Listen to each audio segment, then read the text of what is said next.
Blog Talk Radio.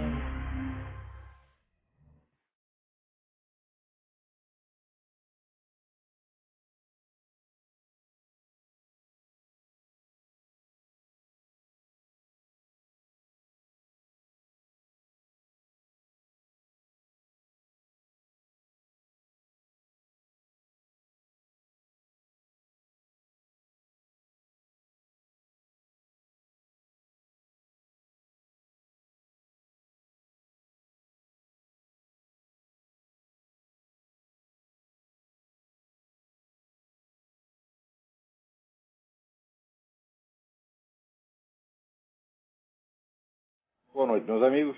Estamos aqui de volta. Como sempre, começamos invocando a Santíssima Virgem Maria e o Santo Padre Filho de Pietrelcina, para que roguem a Deus que nenhuma injustiça se cometa neste programa. Eu queria lembrar aqui a vocês que o jornalista Júlio Severo continua vagando pelo mundo, trocando mais de país do que se troca de cueca, porque não pode voltar para o Brasil por causa de perseguições sofridas em função dele ter adotado o homeschooling para os filhos dele, e em função de todo o combate que ele tem movido contra o movimento gay. O que nós sabemos é proibido falar do movimento gay. O Júlio Severo cometeu esta imprudência, então agora ele está vagando aí pelo mundo com mulher e 3 filhos sem dinheiro. Então, por favor, ajudem este bravo combatente brasileiro. Entra lá na página http://juliosevero.blogspot.com e faça uma contribuição. Também peço que todos vocês enviem cartas ao presidente Hugo Chávez pedindo a libertação imediata do Alejandro Penha Esclusa, que não fez absolutamente nada para estar na cadeia, além de ser um inimigo político do presidente. Então, na minha página, no Mídia Sem Máscara, eu coloquei lá todo o endereço do Palácio Presidencial da Venezuela, e-mail e até a página do Hugo Chávez no Twitter. Está tudo lá em www.olavodecarvalho.org e também no www.mídiasemmascara.com.br. Alguém me comunica aqui que a Sociedade São Pio X, que reagiu às mudanças indevidas e descabidas introduzidas pelo Concílio Vaticano II na missa e na própria doutrina católica, embora o concílio não tivesse alcance doutrinal, acaba tendo efeito que as pessoas entendem a doutrina de uma maneira completamente inversa. Então, a Sociedade São Pio X está comemorando o seu 40º aniversário. Tem lá vários áudios e fotografias da comemoração, um acontecimento sem dúvida da maior importância para todos os católicos, mesmo aqueles que não pertençam formalmente a organizações católicas pré-conciliares. Não importa o que se pensa até das opiniões da Fraternidade São Pio X, não se pode negar que são pessoas de grande piedade, são talvez as melhores pessoas que existem na Igreja Católica hoje em dia. Então, visitem lá, http://tradição católica ES. Tradição católica não tem C cedilha nenhuma, fica tradical. tradiçãocatólicaes.wordpress.com. Também não esqueça de dar uma visitadinha no nosso site www.seminariofilosofia.org e agora no site do nosso instituto aqui que nós montamos nos Estados Unidos. Estamos montando ainda, mas a página já está no ar. Chama-se The Inter-American Institute for Philosophy, Government and Social Thought. A página é www.theinteramerican.org. www.theinteramerican.org. É ponto em inglês para quem não sabe. www.theinteramerican.org. E também, aos poucos, estamos criando a versão em inglês do Seminário de Filosofia. www.philosophyseminar.org. Vamos ver, aqui trabalha-se. Quer dizer, a gente aqui sem financiamento, sem apoio em grandes empresas estatais ou particulares, nós estamos trabalhando pela educação no Brasil. Acredito que é o único projeto de educação superior que vale alguma coisa nesse país. Porque o resto que eu tenho visto, olha, assim, é de arrepiar os cabelos, entendeu? E a gente aqui está trabalhando. Então, se alguma coisa sobrar da alta cultura brasileira nos próximos 20 ou 30 anos, será graças aos meus alunos. Aqui, alguém me envia um artigo do Alberto Dines, que ele publicou no seu observatório da imprensa.com, né, reclamando que entre os jornais brasileiros não existe competição. Não, de fato não existe. Todos os jornais são iguaizinhos, publicam as mesmas coisas, têm as mesmas opiniões, tá certo? E tem terror pânico da competição. Eu me lembro que antigamente um jornal tentava chegar antes do outro, noticiar as coisas antes do outro, um jornal descia o cacete no outro, no editorial. De repente, o pessoal dos sindicatos das indústrias jornalísticas, isso já faz mais de 30 anos, fizeram um acordo e nunca mais ninguém falou mal de ninguém. Como nas redações existe uma alta rotatividade, a classe jornalística é pequena e todinha ela com a cabeça feita pelo Partido Comunista, então os camaradas que trabalham no Estadão, hoje ele trabalha no Globo amanhã, depois trabalha na Folha, depois volta para o Estadão, e fica aquela alta rotatividade, de modo que, pela passagem dos mesmos jornalistas pelos vários órgãos, você acaba uniformizando tudo. Então, até certo ponto, o Dines tem razão, mas olha, o que falta não é concorrência no sentido comercial, porque comercialmente eles continuam concorrendo. Então, eu me lembro que o que fez o sucesso da Folha de São Paulo jamais foi o conteúdo do jornal, foi o fato de que tinha uma frota de caminhões maior. E então a Folha chegava antes na cidade do interior, o pessoal comprava a Folha. Por pior que fosse o jornal, né?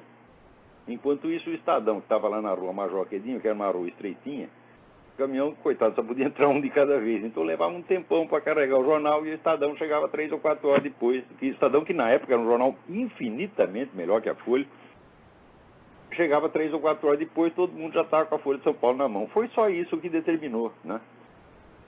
Então, na Folha eles começaram também a fechar as edições cada vez mais cedo, né? Então fechava o jornal de amanhã, fechava às 10 horas de hoje, né? Então é assim, né? Leia depois de amanhã as notícias de anteontem. E foi isso aí que matou o jornalismo brasileiro e fez a fortuna da Folha. Mas acontece o seguinte, acontece que não se trata somente de falta de concorrência. Trata-se do seguinte, essa uniformidade, essa homogeneidade da mídia brasileira, ela não é fruto da falta de concorrência, não é fruto de fatores comerciais, econômicos anônimos, mas é fruto de um acordo que existe entre essas pessoas. Você acha que é possível várias empresas jornalísticas, ao mesmo tempo, omitirem o negócio do Foro de São Paulo durante 16 anos, por mera coincidência, sem que ninguém tenha decidido isso? Isso é absolutamente impossível. Sugerir isso é um insulto à inteligência humana. Então, é claro que houve um acordo, houve nitidamente uma conspiração, um acordo entre as empresas jornalísticas e o Foro de São Paulo. E o PT para não tocar nesse assunto, e para não tocar nas relações entre o PT e essas organizações terroristas que fazem parte do Foro de São Paulo. Claro que foi tudo isso comigo, então tudo é tudo criminoso, porra. Os donos do jornal são todos criminosos, eles estão, vamos dizer, durante todo esse tempo colaboraram para que o Foro de São Paulo pudesse crescer e dominar uma dúzia de países no continente, com a participação de FARC, do MIR, etc. Né? Agora, aqui nos Estados Unidos, quando acontece coisa, o pessoal investiga e acaba descobrindo. Vou contar aqui, saiu um artigo aqui do Fred Barnes, no Wall Street Journal do dia, aqui, 22 de julho, aqui. The Vast Left-Wing Media Conspiracy, fazendo uma paródia daquela expressão da Hillary Clinton, que anos atrás falava da Vast Right-Wing Conspiracy, né? Então, acontece que, durante as eleições aqui em 2008, a diferença de tratamento que se dava ao John McCain e ao Barack Obama era uma coisa invisível com os olhos da cara de um cego, até um cego via aquilo. Por exemplo, como o John McCain nasceu no Panamá, numa base militar americana, portanto, um território americano no exterior, como seria se fosse nascido numa embaixada, a mídia inteira exigiu uma investigação completa e fez o McCain apresentar 1000 páginas de documentos. Ao passo que o Barack Obama não teve que apresentar nada e o simples fato de cobrar isso dele era condenado como se fosse um assinto. Então a diferença de tratamento era brutal e também era homogênea. Era o New York Times, era o Washington Post, era o Los Angeles Times, todo mundo com o mesmo tratamento. Então é claro que teve um acordo por trás do pano, é claro, óbvio. Tá certo? Então é claro que é uma sacanagem em que a mídia então desistiu de dar informação minimamente honesta e passou a ser um empreendimento de pura manipulação eleitoral. Quer dizer, começou assim, nós estamos trabalhando, só somos o departamento de propaganda do Partido Democrata. Foi isso que fizeram. Então todo mundo via isso, mas via pelos efeitos. Só que agora descobriram lá uma lista de discussões chamada Journalist, da qual participaram 400, não é 4, não é 40, são 400 dos jornalistas mais importantes, né, da CNN, do New York Times, do Los Angeles Times, toda essa putada. Então, na lista se vê que os caras combinavam uns com os outros. Olha, tal assunto nós não vamos tocar. Tá combinado? Aí todo mundo, né, fazia a boca de siri. Né? Vaca amarela, é o acordo nacional da vaca amarela. Não se fala disso, não se fala daquilo. Por exemplo, do reverendo Jeremiah Wright, que é um sujeito que prega a destruição dos Estados Unidos e que era o pastor da igreja que o Obama frequentava. Vê se isso é a igreja que se frequente, porra. Que o Obama teve lá, durante 20 anos, assistiu a pregação do Jeremiah Wright toda semana. E no fim disse, eu não sabia que o Jeremiah Wright falava essas coisas. O Jeremiah Wright não falava, ele gritava toda semana. Né? E daí vem esse merda e diz, não sabia de nada. Tal. Mas, por que ele pôde alegar que não sabia de nada? Porque toda a mídia preparou o caminho para impor a mentira. Todo mundo fez boca de siri quanto em relação ao Jeremiah Wright, então a população não sabia quem era o Jeremiah Wright. Então, depois começa, reclamar que estão insinuando ligações, estão difamando o presidente, dizendo que ele tem ligações. Falo, mas ele só tem essas ligações, meu Deus do céu, não tem nenhuma outra. Ele sempre viveu no meio de comunista, de terrorista, de filha da puta e de gangster, porque essa turma dele de Chicago é tudo gangster. Então, o que houve? Houve um acordo expresso entre 400 jornalistas para enganar seus leitores. Agora isso veio à tona, por quê? Porque aqui nos Estados Unidos o pessoal investiga. Agora, quando é que vocês vão começar a investigar para ver? Presta atenção, para ver quando essa entidade, a Associação Brasileira de Imprensa, né, o Sindicato Nacional das Empresas Jornalísticas, quando essa gente entrou em contato com a turma de PT e Foro de São Paulo e combinaram ficar quieto e enganar a população brasileira durante 16 anos. Tem que investigar isso e tem que processar esses filhos da puta. Eu sei que depois de eu falar isso, eu nunca mais tenho emprego em nenhuma empresa jornalística brasileira. Quer saber? Enfim, emprego no cu. No cu. Eu já provei a minha capacidade de sobreviver sem vocês e contra vocês. Não precisa de nenhuma empresa jornalística no Brasil. Enfim, as empresas de emprego nos cus. Tá vendo aí, seus turminha do Globo, da Folha de São Paulo, né? Enfim, o seu jornal nos... Aliás, veja uma coisa. Dos anos 50 até hoje, a população brasileira triplicou. Era 60 milhões de habitantes, passou para 180 milhões. Né? Naquela época, metade das crianças não tinham vaga na escola. Hoje tem mais vaga do que criança, está sobrando vaga. Tá certo? Então, o problema do analfabetismo endêmico acabou. A população triplicou. Mas os jornais vendem hoje exatamente o mesmo número de exemplares que vendiam na década de 50. Por que você acha que isso acontece? Você vê, o jornal que mais vende, a Folha de São Paulo, vende 300 e poucos mil por dia. É uma coisa absolutamente ridícula. No Japão tem um jornal diário que vende 15 milhões. Olha o tamanho do Japão, olha o tamanho do Brasil. E vira os caras compram 14 milhões de exemplares do jornal e leem. Né? No Brasil, o maior jornal vende 300 mil por dia, que é uma titica de galinha. Isso é coisa de jornal de interior nos Estados Unidos, meu Deus do céu. E por que é assim? Por dois motivos. Primeiro, justamente naquela época, a elite esquerdista tomou conta do jornalismo brasileiro e uniformizou. Começou a uniformizar já naquela época. Tá certo? A coisa melhorou durante um tempo, porque na ditadura, quando você não tinha mais política, os políticos tudo sendo caçados, todo político que estava no parlamento só servia para dizer amém, então o jornalismo, até certo ponto, serviu como um substitutivo do debate político. E chegou a haver algumas publicações muito interessantes na época. O nível do jornalismo brasileiro deu uma melhoradinha naquele tempo. Não, todos os jornais, mas algumas publicações. Né? Eu vejo, por exemplo, eu falo muito mal do Mino Carta, mas não posso negar que naquele tempo, né, ele teve a iniciativa de criar algumas publicações que desempenharam um papel importante substituindo o debate político nacional, virou debate jornalístico. As questões que eram para ser discutidas no parlamento eram discutidas em jornais e revistas. Mas isso foi por breve tempo. Tá certo? Acontece que quando veio a tal da redemocratização, a Constituição de 1988, os militares brasileiros, que eram de uma inteligência assim, fora do comum, eles tinham destruído toda a classe política. Ficaram todos os líderes, né, notáveis do política conservadora, a começar pelo Carlos Lacerda, acabaram com tudo. Então só sobrou comunista, porra. Né? E daí os caras dizem, nós livramos o Brasil do comunismo. Vocês não livraram coisa nenhuma, vocês apenas adiaram a tomada do Brasil pelo comunismo e lhes entregaram o Brasil em melhores condições. Porque não pode negar a obra econômica que vocês fizeram. O Brasil, no tempo do Médici, crescia 15% ao ano. Então, o Brasil progrediu, cresceu, a máquina estatal estava bem arrumadinha, e também não se pode negar que vocês fizeram isso, vocês botaram ordem na administração, arrumaram tudo, deixaram tudo bonitinho e entregaram para os comunistas. Né? E ainda se gabam que nos livraram do comunismo. Puta vida, o que é isso, pô? Quer dizer, você adiar o negócio, né?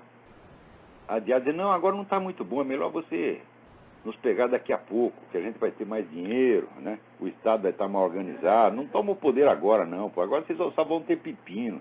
Isso aqui vai virar uma miséria que nem Cuba. Agora, espera um pouquinho que a gente arruma tudo e entrega para vocês. Bonitinho, como de fato fizeram. Né?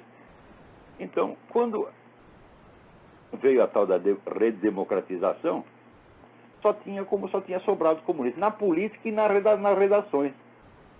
Nas redações, os jornalistas conservadores já tinham sido botados para fora, presta atenção, durante a ditadura.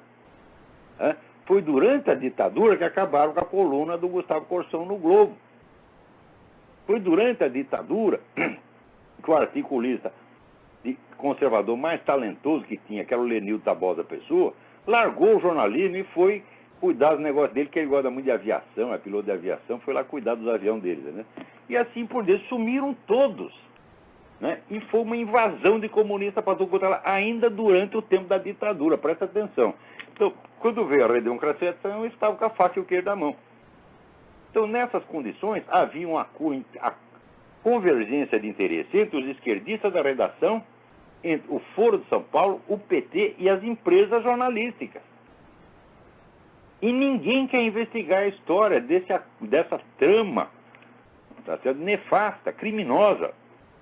Um dia tudo vai vir à tona, mas vai vir 50, 60 anos depois, quando já não dá tempo de fazer mais nada. Né? Agora, aqui, seu Dino, se eu ficar reclamando que não tem concorrência, pois olha, um dos culpados dessa omissão com relação ao Foro de São Paulo foi você mesmo. Você nunca escreveu um artigo nessa merda desse seu observatório, tá certo? Desse seu latrinório da imprensa, você está entendendo? Para reclamar que a maior organização política que já existiu no continente não era noticiada em nenhum jornal. A maior e a mais rica, porque você vê o nível de atividade deles, aquilo custa muito dinheiro. E ninguém pergunta de onde veio o dinheiro do Foro de São Paulo. Você perguntou isso alguma vez, Alberto Dini? Se perguntou, me penitencio, mas eu duvido e faço pouco, porque eu te conheço. Tu é puxa-saco. Tu não é pessoalmente comunista, mas tu é um puxa-saco de comunista, como raramente se viu. Você sempre colabora com os caras, porra. E agora fica reclamando que o problema do jornalismo brasileiro é falta de concorrência. Não é. Quem me mandou a notícia acrescentou aqui, o que falta não é concorrência, é vergonha na cara. Tem toda a razão. Tem toda a razão. E até faz o observatório da imprensa, fala assim, veja, é uma maravilha, porque ao mesmo tempo os esquerdistas dominam a redação, bloqueiam as notícias que não interessam. Você já viu notícias de tortura em Cuba? De tortura na China? Hã? Cuba ainda tem, no mínimo, na mais branda das hipóteses, 800 prisioneiros políticos que estão lá apanhando pra caralho, ninguém não se fala uma palavra. E a China, então? As prisões chinesas estão abarrotadas de gente. E chinês, bicho, ele não dá tapa na cara, não. Ele corta pé, corta mão, corta orelha, corta nariz. É assim que faz, porra. De vez em quando eu mandava uma notícia lá pro Otávio Frias, enchi o saco dele, no fim ele acabava publicando 2 linhas. Né? Agora, se aparece uma suspeita de que o sujeito foi torturado Em 1965, aquilo vira manchete, porra. E tá até hoje, né? Os caras explorando. E você, Alberto Dino, você ajuda nessa distorção. Né? Muito bem. Aqui, o Fábio Barreto me pergunta se eu conheço o trabalho do escritor católico holandês Robin de Ruyter.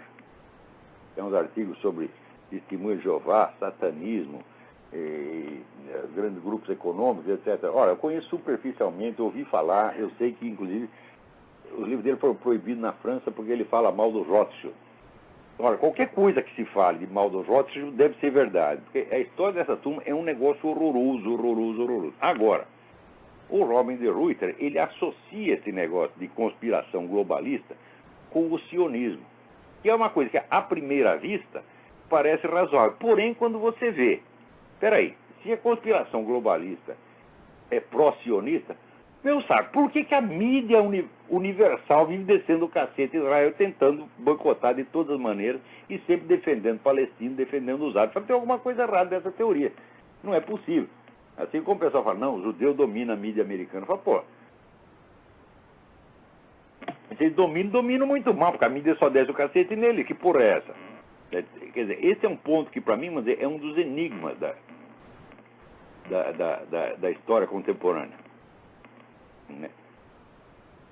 Então, eu, sinceramente, eu não sei o que pensar das obras desse Robin de Ruyter, só examinando com mais cuidado. Mas, olha, eu já advirto, esse negócio de globalismo, esse é o assunto mais complexo que existe. Isso não é um assunto para jornalista. Isso é um assunto para estudiosos muitíssimo sérios. Tá certo? Veja, é para estudiosos do nível, por exemplo, do Carroll Quigley, que é um sujeito favorável ao globalismo. Porque se você é um historiador, um filósofo, você tem capacidade para lidar com isso, para sintetizar 1000 correntes diferentes, perceber a unidade por baixo de processo altamente complexo, então, talvez você seja qualificado para isso. Mas esse negócio de globalismo, todo mundo agora tem sua teoria, todo mundo quer denunciar conspiração, até os conspiradores são os primeiros. Quando tem um monte de livro, né? Por exemplo, tem um livro aí que saiu descendo o cacete dos Rockefeller anos atrás no Brasil, faz tempo já, acho que vai 20 anos. Ele falava horrores do Rockefeller só do ponto de vista da esquerda. Enquanto isso, o Rockefeller enchendo a turma da esquerda de dinheiro, e o livro não falava uma palavra sobre isso. Então, isso aí, isso é o que se chama uma operação de desinformação premeditada. Assim como hoje, quando sai os livros desse William Engdahl, né, falando dos Bilderberg, do CFR, etc. O que ele diz ali é verdade, mas ele está ocultando o papel da Rússia nesse negócio, que às vezes é muito mais decisivo do que essa gente. Você vai lá, lê os livros do cara, vê se ele menciona o Pacto de Solidariedade de Pequim, não tem uma linha lá. Né? Então, aí você tem que se orientar com muito cuidado no meio dessas informações cruzadas. E leva tempo para você tirar alguma conclusão. Então, quando você lê esse material, eu te dou a mesma recomendação que a KGB, tá certo? E o GRU, o Serviço de Informação Militar Soviético, dava, né, aos seus estudantes, aos seus, como ele diz, aos seus noviços, né?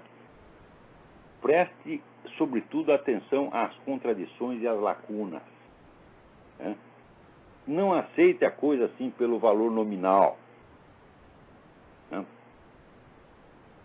Sobretudo, não aprenda a identificar o que é uma verdadeira operação de desinformação. Porque no Brasil, esse pessoal, sobretudo esse esquerdista, vagabundo, né? Qualquer notícia que eles veem que não saiu, eles dizem que é desinformação. Né? Qualquer opinião que eles não gostam, eles dizem que é desinformação. Então, dissolver o sentido da palavra. Qual é o sentido que eles têm de dissolver o sentido da palavra? Em ocultar o que é uma verdadeira operação de desinformação, que é uma obra científica. A desinformação se originou, até a palavra, o termo, desinformácia, se originou dentro da KGB. Quer dizer, é uma operação muito complexa, em que você tem que controlar o fluxo de informações durante bastante tempo, de modo a dar uma credibilidade a coisas que são falsas, ou a suprimir completamente notícias. Ora, a ocultação do Foro de São Paulo, é claro que é uma operação de desinformação, não no sentido pejorativo, com que os caras usam essa palavra, mas no sentido técnico da coisa. Tá certo? porque é uma ocultação geral e sistemática e conseguiu o seu objetivo de fazer com que a população ignorasse aquilo, e ignorou a tal ponto que mencionar isso se tornou falta de educação. Agora aí, depois dessa, o índio da Costa andou falando sobre a ligação PT-FARC, o comitê lá dos assessores do Serra já avisou que ele não vai tocar nessa campanha, porque diz que isso aí não dá voto. Isso é a coisa mais idiota do mundo. Olha, esse comitê do Serra está cheio de comunista e de petista infiltrado, meu Deus do céu. Isso é a coisa mais óbvia do mundo, né? Então vão lá dar um conselho errado pro cara e o cretino aceita. Tá? Não, nós vamos fazer uma campanha educada, positiva. Você já fez isso uma vez e já se ferrou. Tá certo? Se tivesse... Agora, o negócio é o seguinte, você falar da relação PT-FARC é só acusação. Você tem que levar os documentos, meu filho. Você tem que levar a prova. Aí sim. Agora, fica só dando uma agulhadinha de vez em quando, isso aí não funciona, porra.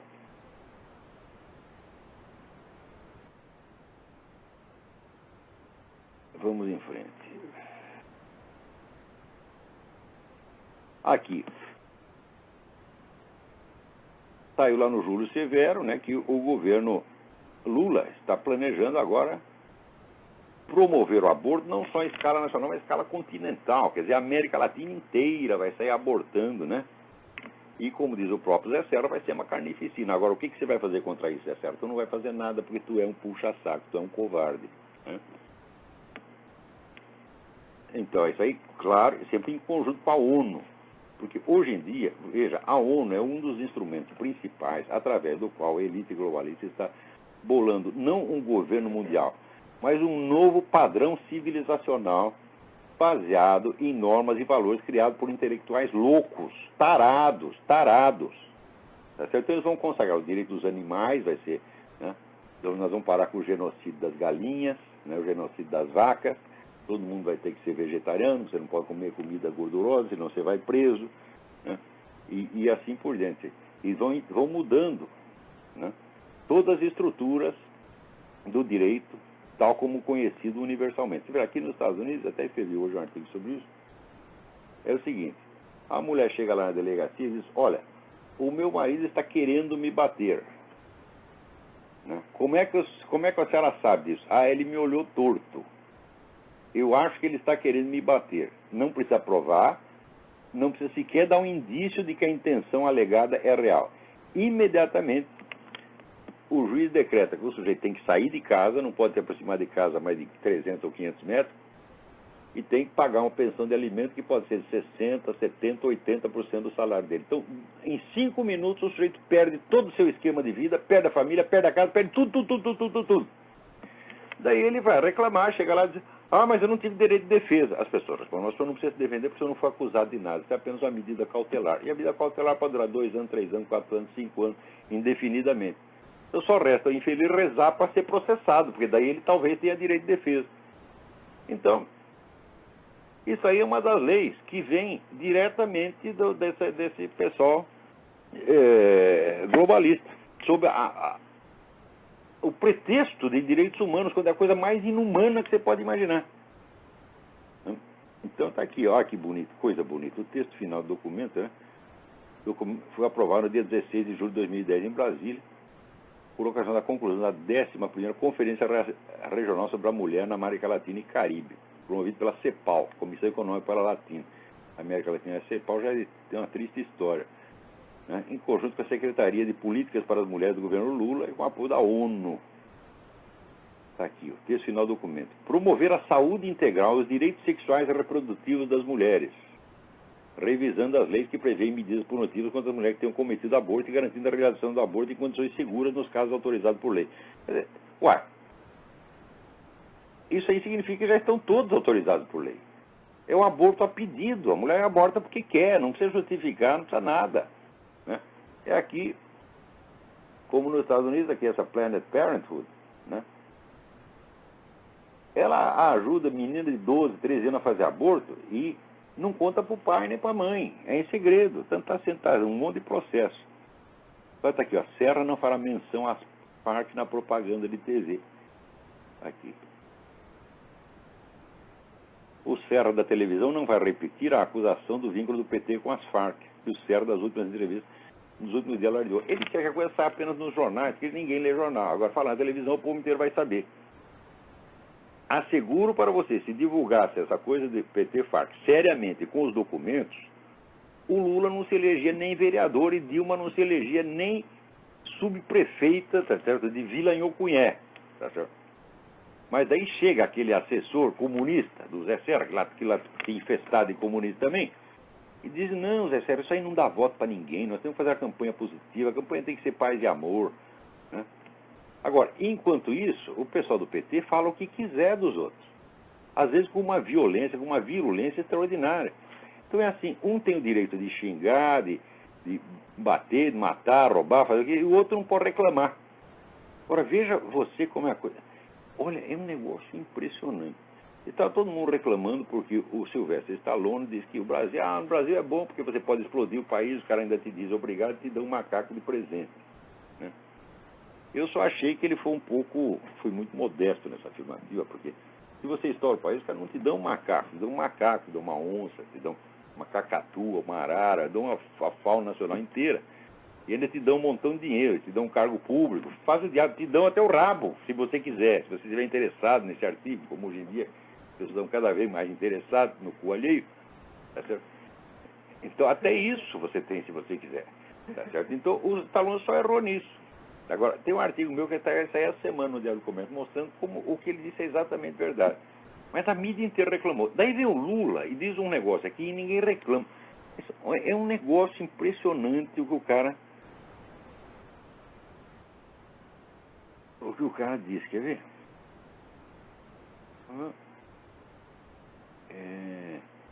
Ele disse que o pessoal da mídia elite perversa falou tão mal dele, né? E o meu corpo estaria mais arrebentado com o corpo de Jesus Cristo depois de tantas chibatadas, referente às críticas que sofreu da oposição. Olha, meu Deus do céu, que críticas da oposição? Um sujeito que falou da relação PT-FARC, todo mundo caiu de pau nele, ele tem que ficar quieto. Um sujeito. Só quem falou de Foro de São Paulo fui eu, ninguém falou, todo mundo calou a boca, essa oposição toda, e quis preservar esse homem. Quando se descobriu os maiores crimes do governo, a preocupação número 1 dos jornais era preservar a pessoa do presidente. Acusa o ministro, acusa o deputado, não toque no Lula. Quer dizer, todo mundo paparicou o cara, todo mundo protegeu a imagem dele. Não se falou dele um bilionésimo do que se falou do Collor, do que se falou do Sarney. E o desgraçado da insexual, que o povo dele está mais arrebentado que o de Jesus Cristo, foi tantas chibatadas. Quer dizer, isso aí é de uma autopiedade abjeta. Esse homem vive no mundo da lua. A medida que ele tem das coisas é completamente falseada por uma vaidade psicótica.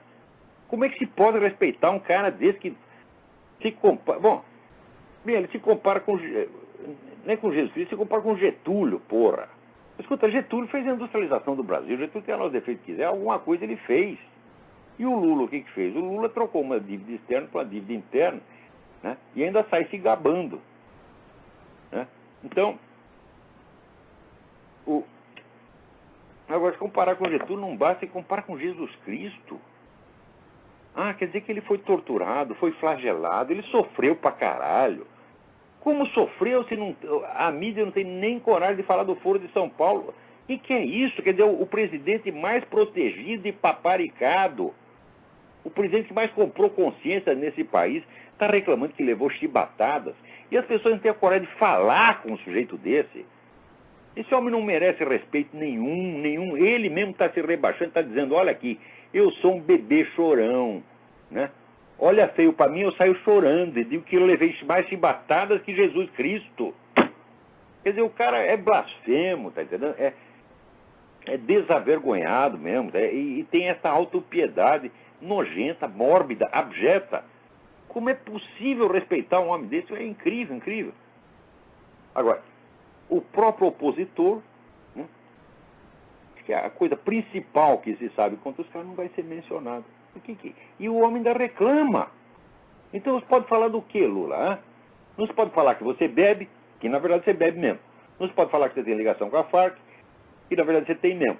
Não pode dizer que você sabia tudo do mensalão, que na verdade sabia. Não se pode falar nada de você. Nada. Então, Na próxima eleição vai ser assim, vamos criticar o presidente é gordo. Ah, não pode falar que é gordo, porque o gordo tem insinuação de corrupção, ele comeu demais. Mas o que é isto, meu Deus do céu? Agora está aqui, ó.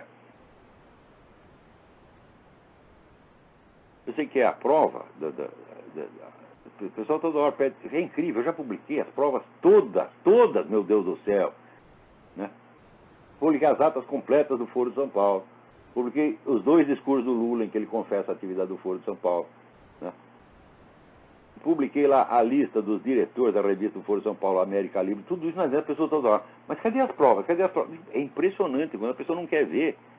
Né? Você pode botar assim, um elefante na frente, ela não enxerga. Né? Agora que alguém me lembrou, né? Despacho da agência ABN de Caracas, né? De 2008, falando da reunião do Foro de São Paulo em Montevidéu, né? E dando ali a lista dos presentes, inclusive a Farc. Né?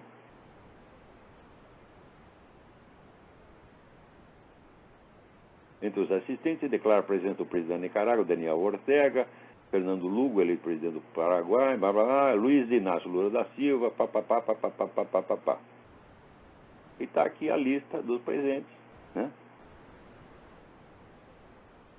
Aqui. A Frente Ampla, anfitriã desse evento, é fundador do Foro de São Paulo, junto com o Partido dos Trabalhadores do Brasil, seu promotor, a Frente Sandinista de Liberação Nacional, FSLN, a Frente Farabundo Martí para Liberação Nacional, as Forças Armadas Revolucionárias da Colômbia, FARC e o Partido da Revolução Democrática, patati, patatá, patatá. Da agência venezuelana, porra. Quer dizer, ainda vem dizer que não tem nada a ver com a FARC. O que é isto, porra? Agora, o Lula diz que nem o próprio Serra crê no vínculo das PT e FARC. Não, o Serra não acredita em nada que ele vê. Se você mostra um documento, a prova aí que ele não acredita mesmo. Agora, ele acredita, o que o Serra acredita é que fumo passivo mata as pessoas. Você saca um cigarro aqui, mata as pessoas a 500 metros de distância. Tá certo? Porque ele ou é alérgico, ou tem birra com cigarro, como Hitler tinha, então ninguém pode fumar perto do Zé Serra. Tá certo? É isso que o Zé Serra vai proteger vocês do fumo. Aqui, por exemplo, na Califórnia, né? A perseguição foi tanto que o número de fumantes reduziu para 1/3. Enquanto isso, as doenças pulmonares, especialmente asma, multiplicavam por 4. Ou seja, a proibição do fumo não tem nenhum efeito benéfico para a saúde, não se obteve nada. Tudo isso é uma empulhação medonha, tá certo? E é nisso que o Zé Serra acredita. Então, olha, mas, no entanto, não vai ter outra solução. Nós vamos ter que votar nesse desgraçado. Como disse, para votar no FHC, eu tomei um 12 Engove. Para votar no Serra, tem que tomar morfina.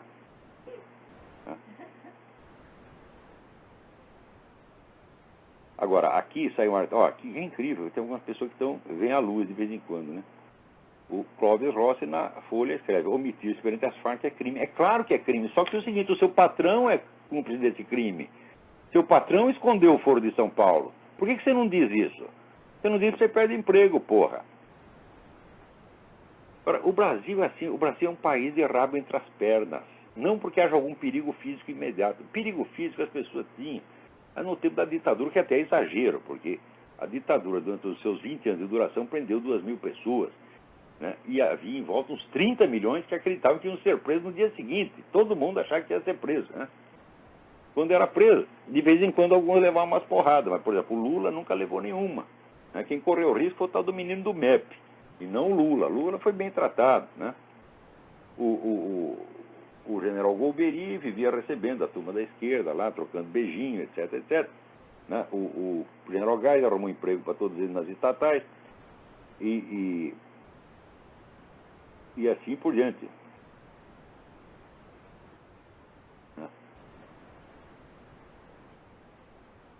Agora, aqui diz o Clóvis Rossi: é impossível dar uma resposta regional para das Farc se um governo as trata como as forças insurgentes que têm um projeto político fechado, quando na realidade se trata de narcoterroristas. Olha, se você rouba e vende droga só porque você quer dinheiro, você é um filho da puta. Agora, se você quer dinheiro e além disso você quer o poder sobre o Estado, então você passa a ser uma força insurgente e ninguém mais pode chamar você de narcoterrorista. O que é isso, porra?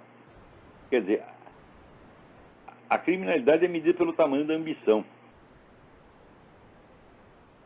Agora, a Colômbia está pedindo essa investigação sobre as Farc na Venezuela, mas não adianta nada, porque está pedindo isso na OEA. A OEA é cúmplice dessa coisa. A OEA é um órgão do Foro de São Paulo, porra. Quer dizer, não tem mais para quem recorrer. Os colombianos estão sozinhos. Como os hondurenhos estão sozinhos. Mas se forem macho, eles acabam ganhando essa briga.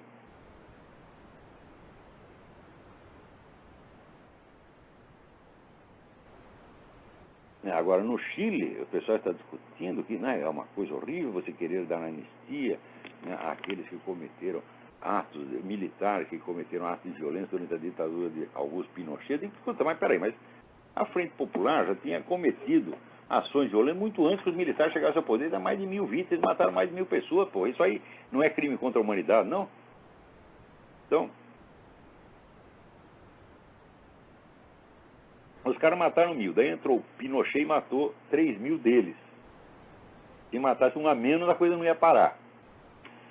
Tá certo? Então é assim, quer dizer, o lado vencedor naturalmente mata mais gente do que o lado perdedor. Então ele passa a ser o malvado. E as vítimas do lado perdedor são esquecidos.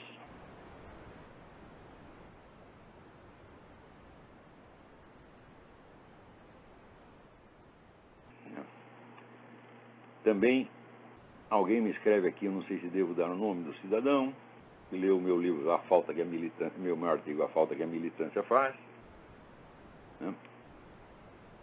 E me pergunta como realizar os estudos necessários para formar uma militância, né?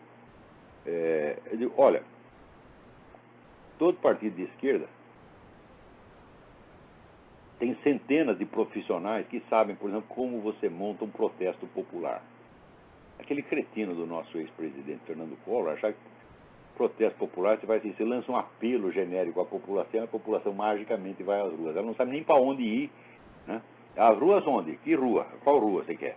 Saio na minha rua, né? E dou lá um grito apoiando o Collor de Mello. É um cretino, quer dizer, amador, não tem a menor ideia. Olha, mas qualquer presidente de grêmio estudantil de esquerda sabe que para organizar uma passeata você tem que ter um monte de subgrupos organizadinhos, né, já totalmente preparados. Você tem os caras que são puxadores de slogans, né, a combinar na hora tal, você solta tal slogan, depois esse, depois aquele. Eles sabem, montam a coisa. Isso aí, olha, eu não creio que haja muita bibliografia sobre isso, não. Mas o livro do Saul Alinsky, Regras para os Radicais, é um bom começo.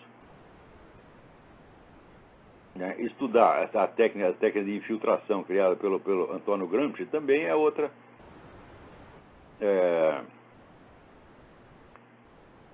outra indicação. Mas olha, sinceramente eu digo, não cabe a mim eu começar a formar uma militância. Afinal de contas, eu não tenho partido nenhum, não pertenço a partido nenhum, não pertenço a organização política nenhuma, quero que todas se fodam. O que eu estou cobrando é dos próprios políticos. É eles que têm que localizar os profissionais para eles começar a montar gente. Mas se eles montarem militância, eles vão montar, sabe o quê? Militância para puxar saco. Militância de puxar saco. É isso que eles vão fazer. Então, agora aqui, também a PF investiga a existência de milícia indígena do Alto Solimão. Mas é claro que está cheio de milícia indígena, também ligada com o Farc. Isso não é de hoje, agora você está investigando. Pô, o juiz Odilon de Oliveira já descobriu tudo. Por que você não vai lá e pergunta para ele, meu Deus do céu? O cara tem que viver fechado dentro do escritório, não pode sair na rua, não pode nem ver a família, tá certo? Porque cometeu o pecado de descobrir a verdade, tá certo? O cara é um juiz federal, meu Deus do céu. Quer dizer, o que nós estamos falando não é uma coisa que é uma suspeita nossa. Não, primeiro tem documento. Segundo, já tem conclusões de inquérito feito por juiz federal. O que mais vocês querem, porra? Agora, toda essa verdade não interessa. Interessa sim que o PT não gostou, o PT ficou magoadinho. Então, corre esse bando de puxa-saco. Tá certo? Bando de puxa-saco, começar por empresário. Tá certo? Então, líderes empresariais vão tudo lá puxar saco, oferecer jantarzinho, dar beijinho. Como é que pode?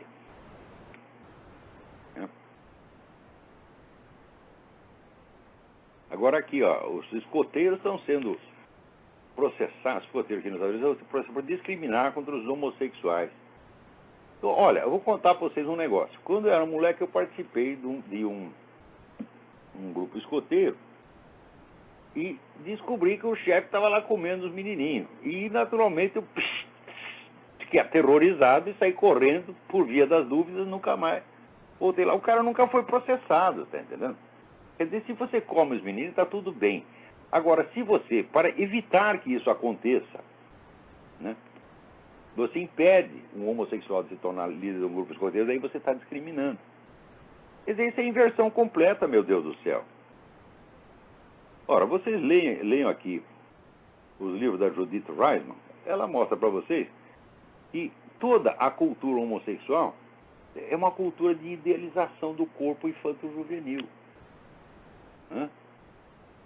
Vê lá, pega a revista gay e vê se tem lá sujeito velho posando, ou mesmo homem adulto. Não tem, é tudo, olha, de jovem para adolescente. Quem é que não sabe isso? Quanto a induzir as pessoas à pedofilia, eu já acusei publicamente o senhor Luiz Mota, no dia que ele fez aquela conferência sobre erotismo, né, ao lado de uma estátua de um bebê, e ele ficava afagando a bunda do bebê. Ora, meu Deus do céu, se isso aí não é erotização da imagem de um bebê, o que que é? Erotização da imagem do bebê, o que que é, se não indução à pedofilia? Os caras fazem isso mesmo. E os outros líderes gays que tem no Brasil, todos são a favor da liberação de pedofilia. Todos são. Então, como é que numa coisa dessa, você não vai por prudência, se tem um candidato a chefe de grupo escoteiro, você vai dizer, não, esse camarada ele é homossexual, então ele é um grupo de risco com relação a pedófilo. Nós sabemos que pedofilia, 80% é homossexual. Né? Sobretudo, os padres pedófilos. Né?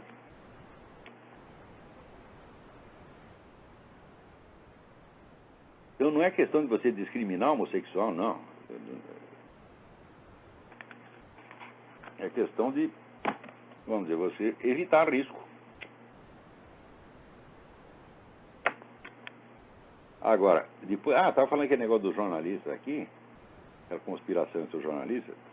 Não só eles combinaram, vamos dizer, de proteger o Barack Obama, bloqueando menções, né, ao problema da certidão de nascimento, né, as ligações dele com comunista, com terrorista, etc, etc, mas também, vamos dizer, a guerra que a mídia inteira moveu contra Sarah Palin também não foi uma mera conjunção fortuita de opiniões.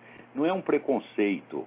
Não, foi combinado, está lá nos jornalistas, os caras combinaram, nós vamos fazer isso assim, assim, você diz isso, eu digo aquilo, né, eu solto uma informação aqui, você solta outra lá, complementa, aparece e nós pintamos a mulher como se fosse o diabo. Então, isso aqui, olha, é a coisa mais feia que eu já vi na mídia mundial, depois da ocultação do Foro de São Paulo no Brasil, a coisa mais feia é esse negócio do jornalista.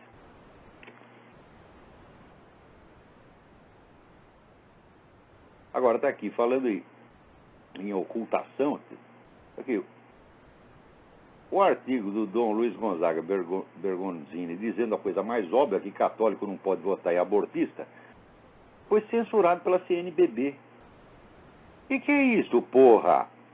O que é CNBB? Essa entidade de merda. Eu já disse para você que tem que entrar lá, chegar para os caras e dizer aqui, tu não é bispo coisa nenhuma, tu é um excomungado de merda, tá certo? Que já tem decreto Pio XII e João XXIII excomungando automaticamente quem colabora com o comunismo. Vocês não fazem outra coisa há muito tempo, vocês são excomungados, vocês não são nem membro da igreja. Então sai daí e vai tomar no seu cu. Agora, um bispo que cumpre a sua obrigação, ele se torna escândalo nacional. Por quê? Porque hoje em dia é o seguinte, você tem a obrigação número 1 do cidadão é ser polido e tratar bem essa turma da esquerda. Você não pode desagradar, você não pode magoá-los. Essa é a obrigação número 1. Agora, verdade, justiça, lei, tudo que se foda, a religião católica que se foda. O que importa é assim, os caras são intocáveis, não pode magoar. Está vendo Lula? Você insinua.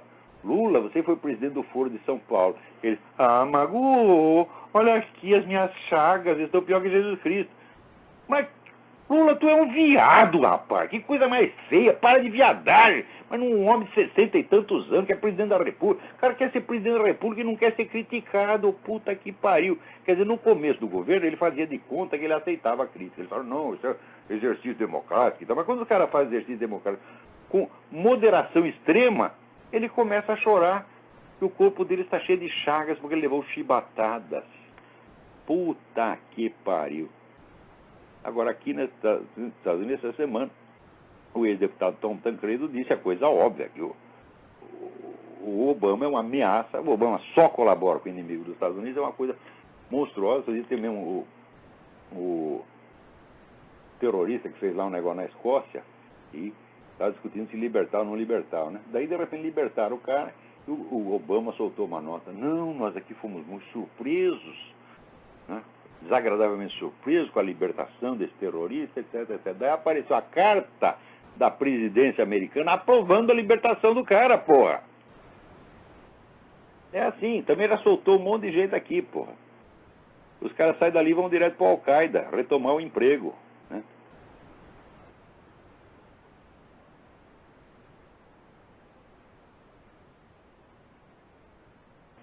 Então, olha aqui tem uma carta interessante, Bernardo Frigeri.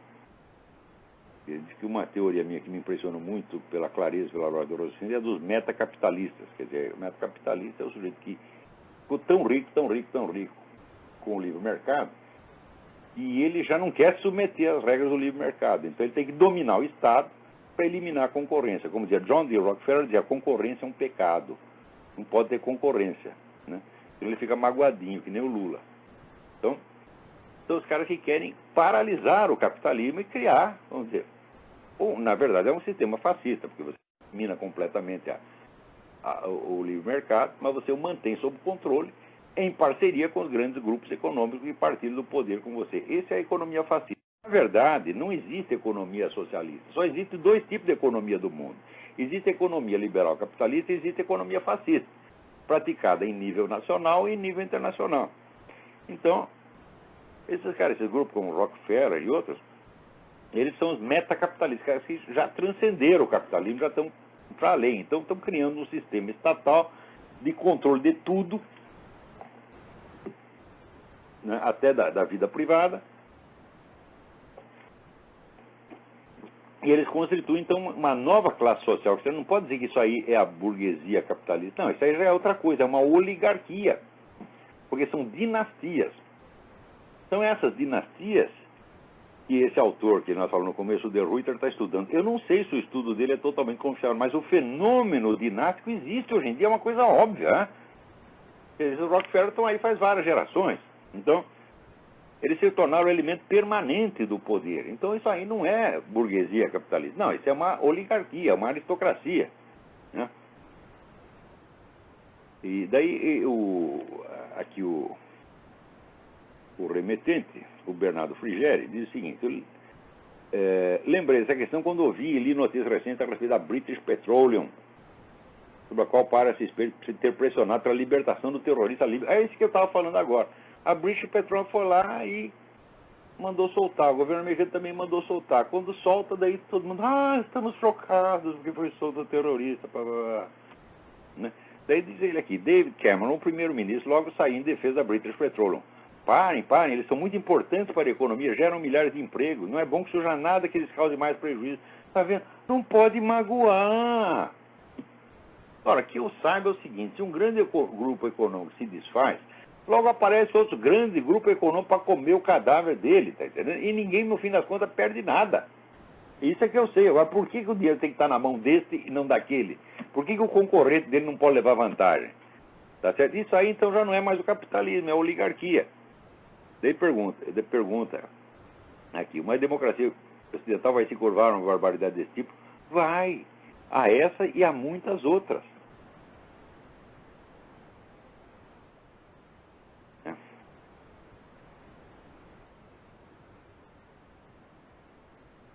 Então aí, olha, já estamos aqui no fim do nosso... Aqui, que coisa maravilhosa. Augusta State University, na Geórgia, aconselharam a um estudante, olha, você larga desse negócio de ser cristão, ou nós vamos tirar do nosso programa de graduação, você não pode continuar estudando aqui. Aqui a pressão é direta, ostensiva e cínica. Tá certo? É claro que a família do rapaz está agora processando a universidade, não sei o que vai dar, porque cabeça de juiz, bolsa de mulher e cu de porco, pode sair qualquer coisa. Né? Então é isso aí. Por hoje é só. Não se esqueçam de dar um reforço lá para o Júlio Severo e de mandar carta ao Hugo Chávez. Nas cartas ao Hugo Chávez, por favor, não digam nada ofensivo, não porque o Hugo Chávez não mereça, mas é porque não é disso que se trata. É simplesmente pedindo a libertação imediata do Alejandro Penha Esclusa. Mais informações www.olavodecarvalho.org. Então, tá bem. Até semana que vem. Muito obrigado.